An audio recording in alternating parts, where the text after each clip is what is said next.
New information tonight on the White House's cover-up of the Benghazi terrorist attack.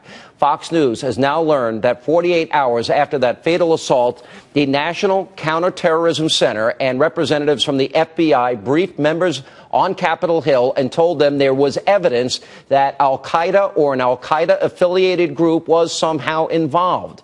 Well, now here's where things get sticky. According to sources, the very next day, CIA Director David Petraeus, during a Capitol Hill briefing, reportedly said the attack was spontaneous and equated it to a flash mob. So here's the question. Who in the Obama administration asked General Petraeus to go out and change the story? Well, my next guest is demanding, rightly so, to know the answer. His son, Ty Woods, is one of the 4 Americans killed in the Benghazi attack. His son is a Navy SEAL. Joining us is Charles Woods with his children, Jeremiah, Faith, and Hope. Thank you all for being here. I am so sorry your son turned out to be this is one of the most heroic stories I have ever heard in my life. He was told, he was a mile away at the CIA, a mile away from the consulate. He heard the cries for help, was told to stand down twice, and he went anyway. You know, it does not surprise me at all that my son would disobey direct orders from the White House to stand down and not to help. He's trained as a Navy SEAL never to leave anybody behind. So it does not surprise me one bit that he would jeopardize his military career as well as his life to help save the lives of those 30 other Americans. You shared with me an email you got from one of the people your son saved. Okay, this was very touching. I received an email from someone who said, "Your son's sacrifice saved my life." And I was very much touched by that. And he touched many lives. He saved many lives. But he was a hero long before he went to Libya. What is so frustrating to me is the president, 2 weeks after, is still saying that this is related to a movie trailer. It wasn't true. He's still saying it had to do with the movie trailer, spontaneous. This was a terror attack. He was asked 2 weeks later if it was a terror. He's still blaming the movie. Then we find out that the ambassador requested security. It was denied, and they reduced it. And then we find out that they knew from day one. They could see this in real time. What are we to think of? Why would the president not tell you and your family here and the country the truth? Why wouldn't they tell me the truth? I don't know what their motivation is, but Hillary, a couple days later when the bodies were flown in, she had the nerve to lie to me. I knew she wasn't telling me the truth. She's smarter than I am. She had to know that the story that she gave me about the film was not the truth either. And she said they were going to put them in jail, she told you, the filmmaker. Well, someone should be put in jail as a result of this, or many people should, but I don't think it's a filmmaker we're talking about. You blame the president. You blame the White House. Well, let's just say, I don't want to point any fingers, but obviously people in the White House were watching this happen real time. Someone in the White House, or many people in the White House, watched the events unfolding and knew that if they gave the order to stand down, that my son would die. They watched my son die.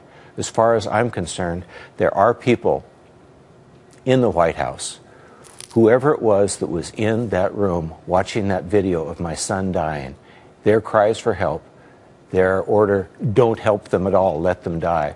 Whoever that might be numerous people.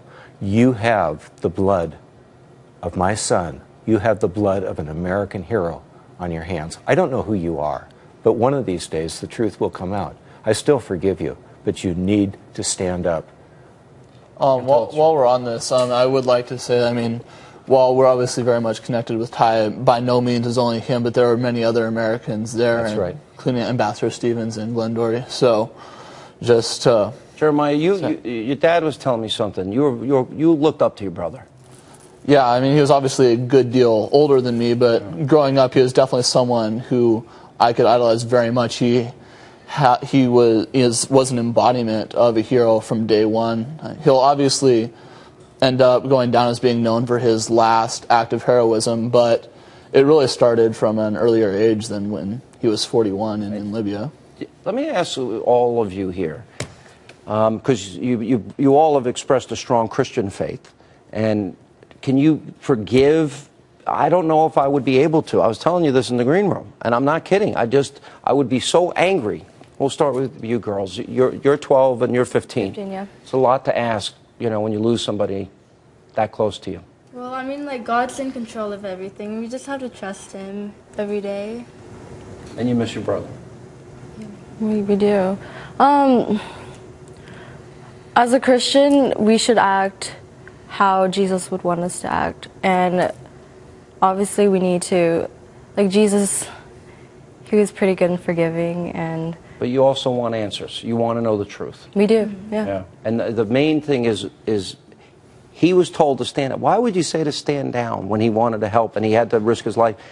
And why, if these cries were being heard not only by your son and by others that did risk their lives, why were they denied help? Because your son died 7 hours after he went in. I can't imagine anyone with any heart that would watch a battle rage for 7 hours, knowing that heroes were there that were going to be slaughtered if you didn't have help sent in.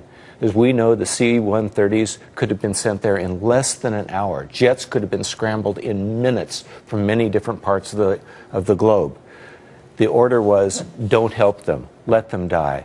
I'm sorry, the people in the military are honorable, and when they make a vow, they're honorable enough to live up to it. Part of that vow is to defend American lives on American soil from all enemies, foreign and domestic.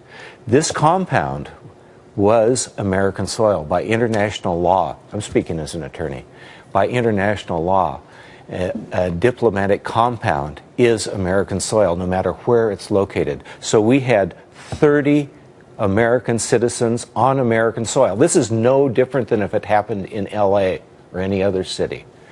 It would not take 7 hours normally to scramble the jets to send the 130 if this was on American soil in California or New York or any other place. But I don't know why. Why didn't they do it? I want the tapes released. The tapes that caused your son to defy orders to stand down. They have those tapes. They have drone tapes. Okay. They can release them. Okay. We're not political. I did not vote for either candidate last time.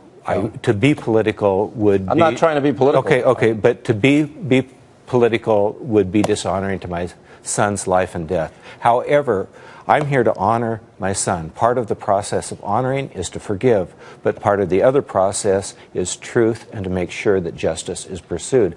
I hope that it is, because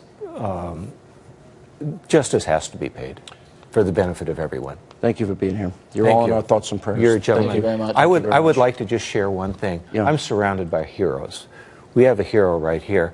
Before the show, Sean mentioned that he donates his time to go out and do concerts and raise money to give scholarships to children whose parents have died in action. I said, Ty Jr., Ty's son, just graduated from high school. He needs to go to college. This hero right here. Just a second. Lifted up his phone and said one word, done. Jeremiah just called Ty Jr. and told him, guess what? You can go to college now. You got a scholarship. And Ty said, sorry. Ty Jr. said, sorry, you're a week too late.